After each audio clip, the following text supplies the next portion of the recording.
Hello అండి, అందరికీ నమస్తే. Welcome to my channel cook with Vijaya. ఈరోజు వీడియోలో ప్రోటీన్ ఎక్కువగా ఉండే రాజ్మా పులావ్ని ఎలా తయారు చేయాలో చూపించబోతున్నాను. బ్లడ్ తక్కువగా ఉన్న వాళ్ళకి, స్కూల్కి వెళ్ళే పిల్లలకి చురుగ్గా ఉండటానికి ఈ రాజ్మా అనేది చాలా బాగా ఉపయోగపడుతుంది. మరి టేస్టీగా ఉండే రాజ్మా పులావ్ని ఎలా తయారు చేయాలో చూసేద్దాము. రాజ్మా అనేది చాలా రకాలుగా ఉంటాయి. ఇక్కడ నేను రెడ్ కలర్లో ఉండే రాజ్మాని తీసుకున్నాను. మీకు నచ్చిన రాజ్మా, మీకు అవైలబుల్గా ఉన్న రాజ్మాని తీసుకోండి. ఇక్కడ నేను రాజ్మాని 1 కప్ తీసుకున్నాను. 1 కప్ రాజ్మాకి 4 కప్స్ ఆఫ్ వాటర్ వేసి నైట్ అంతా నానబెట్టుకోవాలి.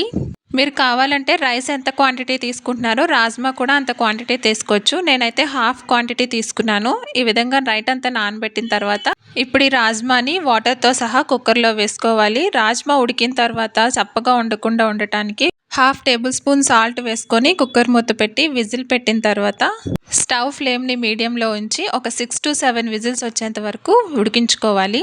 7 విజిల్స్ వచ్చిన తర్వాత ప్రెషర్ అంతా పోయిన తర్వాత వీటిని ఒకసారి కుక్ అయ్యేలేవో చెక్ చేసుకోవాలి. ఇవి 90% మాత్రమే కుక్ అవ్వాలి. పూర్తిగా కుక్ అయితే రైస్ కుక్ చేసుకున్నప్పుడు మ్యాష్ అయిపోతాయి ఇవి. ఇప్పుడు రాజ్మాని వాటర్ని ఫిల్టర్ చేసి పక్కన పెట్టుకోవాలి. ఇప్పుడు రైస్ కుక్ చేసుకోవడానికి వీలుగా ఉండే ఒక ప్యాన్ పెట్టుకొని ఒక 3 టేబుల్ స్పూన్స్ ఆయిల్ వేసుకున్న తర్వాత ఒక 2 స్పూన్స్ గీ కూడా వేసుకొని బాగా మెల్ట్ అయిన తర్వాత ఇప్పుడు ఇందులోకి స్పైసెస్ యాడ్ చేసుకోవాలి. 4-5 లవంగాలు, 1 ఇంచు దాల్చిన చెక్క, 4-5 యాలకులు, అలాగే బిర్యానీ ఆకు వేసుకొని 1 నిమిషం పాటు ఫ్రై చేసుకున్న తర్వాత ఒక మీడియం సైజు ఆనియన్ తీసుకొని ఇలా పొడుగ్గా కట్ చేసుకొని బాగా ఫ్రై చేసుకోవాలి. ఇప్పుడు కొద్దిగా పుదీనా, 2 పచ్చిమిర్చి, అలాగే 1 స్పూన్ అల్లం వెల్లుల్లి పేస్ట్ వేసుకొని అల్లం వెల్లుల్లి పేస్ట్ పచ్చివాసన పోయేంత వరకు ఫ్రై చేసుకోవాలి. 2 మీడియం సైజ్ టొమాటోలని ఇలా మిక్సీ జార్లో వేసి ప్యూరీ చేసుకొని వేసుకోవాలి. టొమాటో ప్యూరీలో వాటర్ అంతా ఎవాపరేట్ అయిపోయి ఆయిల్ పైకి తేలేంత వరకు దీన్ని ఫ్రై చేసుకోవాలి. వాటర్ అంతా ఎవాపరేట్ అయిపోయిన తర్వాత ఇప్పుడు ఇందులోకి 2 టేబుల్ స్పూన్ల వరకు కారము, రుచికి తగినంత సాల్ట్, 1/2 టేబుల్ స్పూన్ పసుపు వేసుకొని అంతా ఒకసారి బాగా కలుపుకోండి. మీకు మసాలా ఎక్కువ తినాలనిపిస్తే ఇందులో గరం మసాలా కూడా మీరు యాడ్ చేసుకోవచ్చు.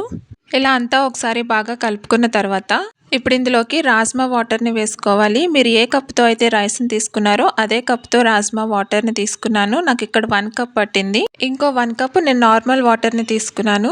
ఇక్కడ నేను 1 కప్ నార్మల్ రైస్కి 1 cup rajma water, 1 cup normal water వేసుకున్నాను. మొత్తం 2 గ్లాసెస్ ఆఫ్ వాటర్ వేసుకున్నాను. ఇప్పుడు మూత పెట్టి ఒక 5 నిమిషాల పాటు ఈ వాటర్ని మరిగించుకోవాలి. ఇలా వాటర్ మరిగిన తర్వాత ఇప్పుడు ఇందులోకి ఉడికించిన రాజ్మా వేసుకోవాలి. అలాగే అరగంట సేపు నానబెట్టిన నార్మల్ రైస్ని కూడా వేసుకోవాలి. ఇప్పుడు అంతా ఒకసారి బాగా కలుపుకున్న తర్వాత స్టవ్ని మీడియంలో పెట్టుకొని ఒక 5 నిమిషాల పాటు ఉడికించుకోవాలి. 5 నిమిషాల తర్వాత మూత తీసి ఫ్లేవర్ కోసం 1 స్పూన్ నెయ్యి వేసుకొని నెయ్యి అంతా కలిసేలా నెమ్మదిగా ఒకసారి బాగా కలుపుకున్న తర్వాత మూత పెట్టి దమ్ పెట్టుకోవాలి. దమ్ పెట్టుకోవడానికి స్టవ్ పైన చపాతీ ప్యాన్ కానీ లేదా దోశ ప్యాన్ కానీ పెట్టుకొని ఈ గిన్నెను దీని మీద పెట్టి మూత పెట్టి స్టవ్ని లో ఫ్లేమ్లో పెట్టుకొని 10 నిమిషాల పాటు దమ్ పెట్టుకోవాలి. 10 నిమిషాల తర్వాత స్టవ్ ఆఫ్ చేసి వెంటనే మూత తీయకుండా 5 నిమిషాల తర్వాత మూత తీసి అన్నం సెట్ అయిన తర్వాత వేడివేడిగా సర్వ్ చేసుకోవటమే. ఎంతో టేస్టీగా ఉండే ఈ రాజ్మా పులావ్ని ఏ కాంబినేషన్ లేకుండా ఉత్తిదే దీన్ని తినేయచ్చు. లేదంటే రైతాతో కానీ లేదా సైడ్గా ఆనియన్స్ పెట్టుకొని దీన్ని హ్యాపీగా తినేయచ్చు. ఇంటిల్లిపాది అందరూ ఇష్టంగా తింటారు. వేడివేడిగా సర్వ్ చేసుకుంటే తినే కొద్దీ ఇంకా తినాలనిపిస్తుంది. మరి ప్లాంట్ బేస్డ్ ప్రోటీన్ రాజ్మా పులావ్ని మీరు కూడా ఒకసారి ట్రై చేసి ఎలా వచ్చిందో మీ కామెంట్ రూపంలో తెలియచేయండి. ఈ రెసిపీ కనుక మీకు నచ్చినట్లయితే ఈ కుక్ విత్ విజయ ఛానల్ని సబ్స్క్రైబ్ చేసుకోండి. Thank you for watching.